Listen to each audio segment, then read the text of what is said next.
Bon, comment on se retrouve? On dirait que c'est déjà la deuxième partie des vidéos Tortank. Aujourd'hui, après vous avoir délivré les conseils de Tonton Tortank pour avoir un dos large, je vais vous délivrer les conseils pour avoir un dos épais et dessiné. Donc on va surtout parler du haut et du bas du dos aujourd'hui. Donc ce qu'on appelle vulgairement l'épaisseur du dos, c'est finalement une manière de désigner certains groupes musculaires qui se trouvent principalement en haut du dos et en bas du dos, et qui donneront effectivement cet aspect d'épaisseur. Ces muscles se situent principalement au niveau de la colonne vertébrale et de vos omoplates, et je les ai divisés aujourd'hui en deux groupes. Je vous demande d'accueillir avec un tonnerre d'applaudissements les trapèzes et les rhomboïdes. Wouh! Donc c'est les muscles qui se situent principalement au niveau de l'omoplate, c'est-à-dire au niveau du haut du dos. Et dans un second temps, je vous demande de faire un maximum de bruit pour le deuxième groupe musculaire, les érecteurs du rachis. Oui, les érecteurs, qui eux se situent au niveau de la région lombaire et donc au niveau du bas du dos, le long de la colonne vertébrale. Donc c'est parti pour découvrir dans les moindres recoins les petits secrets de Tortank pour avoir une carapace aussi épaisse. Allez, c'est parti.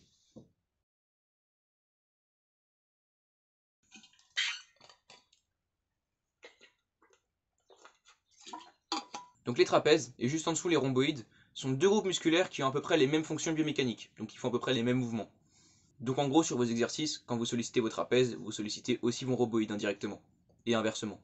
Donc ce sont des muscles qui s'insèrent tous sur l'omoplate, et qui vont s'attacher à la colonne vertébrale, ou alors pour la portion supérieure des trapèzes, elle va s'insérer elle sur la base du crâne. Ces muscles ont tous un impact sur les mouvements de l'omoplate, et donc indirectement sur les mouvements de l'épaule. Donc les rhomboïdes, pour un petit peu d'anatomie, ce sont des petits muscles profonds, donc il y a le petit et le grand rhomboïde juste en dessous.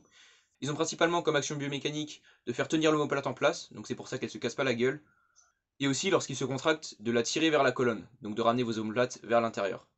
Les trapèzes, quant à eux, sont composés de trois faisceaux. Le faisceau supérieur, moyen et inférieur. Donc ils forment finalement un éventail de fibres musculaires qui agissent un petit peu différemment sur les mouvements de l'omoplate qu'ils vont pouvoir générer. Les fibres des trapèzes supérieurs vont les tirer vers le haut, et les rapprocher de leur point d'insertion, c'est-à-dire la base du crâne, juste ici.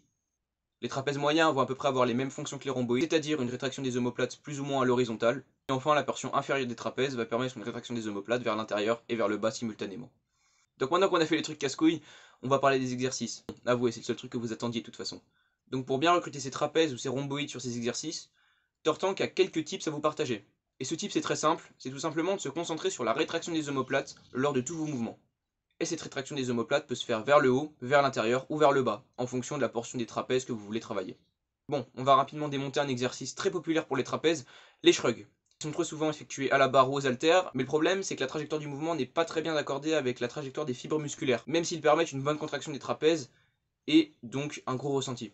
Pour pallier à ce problème de trajectoire, il faudrait plutôt utiliser une poulie qui permet une rétraction des omoplates vers le haut, mais également vers l'intérieur, ou encore on peut le faire l'élastique, ça marche aussi.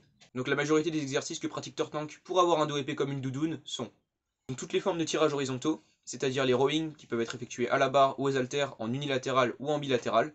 Pour mieux solliciter les trapèzes, on va favoriser la prise neutre ou la prise pronation. On peut également les effectuer à la poulie, avec une barre ou avec une poignée en unilatéral.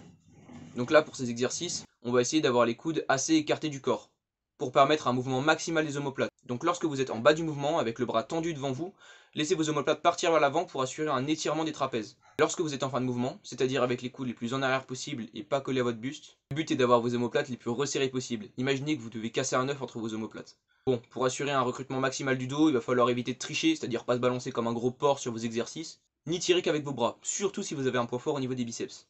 Et un autre mouvement très intéressant qui permet de recruter les trapèzes dans sa globalité en fonction de l'angle qu'on lui choisit, c'est les face pulls. Alors ils sont souvent effectués à la poulie avec une corde, mais ils peuvent être également effectués avec des élastiques, avec un TRX ou encore à la barre au poids de corps.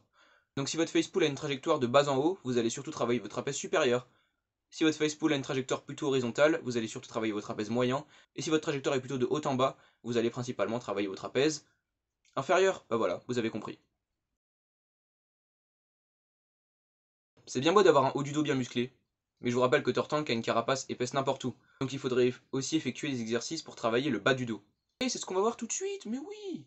Donc les muscles du bas du dos sont les érecteurs du rachis, qui permettent une extension de la colonne vertébrale. Je vous épargne les détails biomécaniques, mais ils traversent à peu près tout le dos pour permettre une extension complète de la colonne vertébrale et s'insèrent sur le bassin.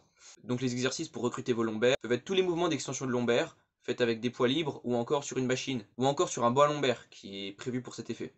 Et franchement, un bas du dos musclé, ça manque à beaucoup de gens, donc si vous voulez pas vous blesser dans la vie de tous les jours, je vous conseille de le renforcer un minimum. Donc pour bien recruter vos érecteurs du rachis, il faut laisser votre colonne vertébrale s'arrondir. Donc là, c'est pas forcément naturel. C'est pour ça qu'on va utiliser dans un premier temps du moins des charges pas très élevées, voire pas de charge du tout finalement. De toute façon, vos lombaires vont également être sollicités dans tous les mouvements où votre dos doit rester droit en musculation, donc par exemple les soulevés de terre, les squats et encore plein d'autres mouvements. Un exercice que je ne pratique pas, mais qui peut être très intéressant pour travailler cette zone du dos est le Jefferson Curl. C'est un exercice qui paraît un petit peu dangereux à premiers abords, mais bon, il faut pas mettre lourd, c'est pas le but. Le but est de descendre le plus bas possible et de permettre une extension de la colonne vertébrale la plus complète possible. C'est un exercice avec une courbe de résistance plutôt équilibrée, donc plutôt intéressante, et qui a une amplitude de mouvement tout simplement énorme. Donc là, pour le bas du dos, c'est vraiment le jackpot. Donc pour avoir des lombaires solides, effectuez soit des soulevés de terre, soit des Jefferson Curl, soit d'autres mouvements qui les sollicitent dans votre semaine.